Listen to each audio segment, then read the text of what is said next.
Malayalam Bigg Boss season 7 live updation നോക്കാം. ആദിലയ്ക്കും നൂറയ്ക്കും ചെറിയ രീതിയിലൊക്കെ പേടി തുടങ്ങിയിട്ടുണ്ട്.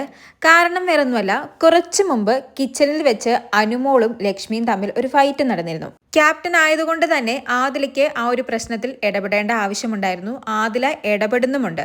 പക്ഷേ ആദില ചെറിയ രീതിക്ക് ലക്ഷ്മിയോട് ദേഷ്യപ്പെടുന്നുണ്ട്. കാരണം ഉള്ളിൻ്റെ ഉള്ളിൽ ലക്ഷ്മിയോട് ഒരു ദേഷ്യമുള്ളത് കൊണ്ടും ലക്ഷ്മിയെ ശത്രുവായി കാണുന്നത് കൊണ്ടും ലക്ഷ്മിയുടെ സൈഡിൽ നിന്നും ഒരു ചെറിയ പ്രശ്നം വന്നാലും ഓട്ടോമാറ്റിക്കലി ദേഷ്യപ്പെട്ടു പോകും.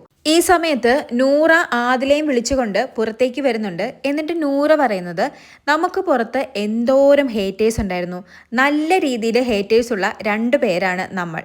രാവിലെ എഴുന്നേൽക്കുമ്പോൾ നമ്മൾ വിടുന്ന വീഡിയോസിൻ്റെ അടിയിൽ വരുന്ന ഹേറ്റേഴ്സ്, നമ്മൾ ഉപയോഗിക്കുന്ന സോഷ്യൽ മീഡിയ, നമുക്ക് മെയിൽ വരെ അയച്ചിട്ടുണ്ട്, കോളുകൾ വന്നിട്ടുണ്ട് ഹേറ്റേഴ്സിൻ്റെ. എന്തിന്? നമ്മുടെ പുറകെ സ്പൈനെ വരെ വിട്ടവരുണ്ട്. അതൊക്കെ മനസ്സിൽ വെച്ച് വേണം ഈ മുതൽ തിങ്ക് ചെയ്യാൻ. നമുക്ക് പുറത്തുള്ള ഹേറ്റേഴ്സിനെ ഇനി ചിരിച്ചുകൊണ്ട് വേണം ഫേസ് ചെയ്യാൻ. ബേബി അങ്ങനെ ഫേസ് ചെയ്യണമെന്നാണ് എൻ്റെ ആഗ്രഹമെന്ന് നൂറ പറയുന്നു.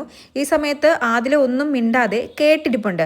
നൂറയും ആദിലയും ഇപ്പോൾ ഹേറ്റേഴ്സിനെ കുറിച്ച് സംസാരിക്കാനും ഇങ്ങനെ ഒരു പേടി ഉണ്ടാവാനും കാരണം വേറൊന്നുമല്ല, ഇവർക്ക് നല്ല രീതിയിൽ പുറത്ത് ഹേറ്റേഴ്സ് ഉണ്ടെന്ന് അറിയാം. ഈ ഒരു ഷോയിൽ നിന്നും ഹേറ്റേഴ്സും അതുപോലെ തന്നെ ഫാൻസും ഉണ്ടാകുമെന്നും ഇവർക്കറിയാം. ഒരാളെ തന്നെ ഇങ്ങനെ ചൊറിഞ്ഞുകൊണ്ടിരുന്നാൽ ഇവരുടെ ഹേറ്റേഴ്സ് അവരുടെ ഫാൻസ് ആകുമെന്ന് നൂറയ്ക്ക് നല്ലതുപോലെ അറിയാം. അങ്ങനെ നൂറയ്ക്ക് ഇപ്പോൾ തോന്നാനുള്ള കാരണം, ഒന്നാമത്തെ കാരണം, ലക്ഷ്മി വലിയ ആക്റ്റീവ് ഒന്നുമല്ല ബിഗ് ബോസ് ഹൗസിൽ. എല്ലാ വീക്കിലും എവിക്ഷനിൽ വരുന്നുണ്ടെങ്കിലും ഇതുവരെ ഔട്ടായി പോയിട്ടില്ല. എന്നാൽ ലക്ഷ്മിയെക്കാളും ആക്റ്റീവായ ജിസേൽ, അഭിലാഷ്, ഒനീൽ, ജിഷിനൊക്കെ എവിക്റ്റായി പോവുകയും ചെയ്തു. അതുകൊണ്ട് ഇപ്പോഴുള്ള ആദിലയുടെയും നൂറയുടെയും പേടി ഇവരുടെ ഹേറ്റേഴ്സ് ലക്ഷ്മിയുടെ ഫാൻസ് ആയോ എന്നാണ്.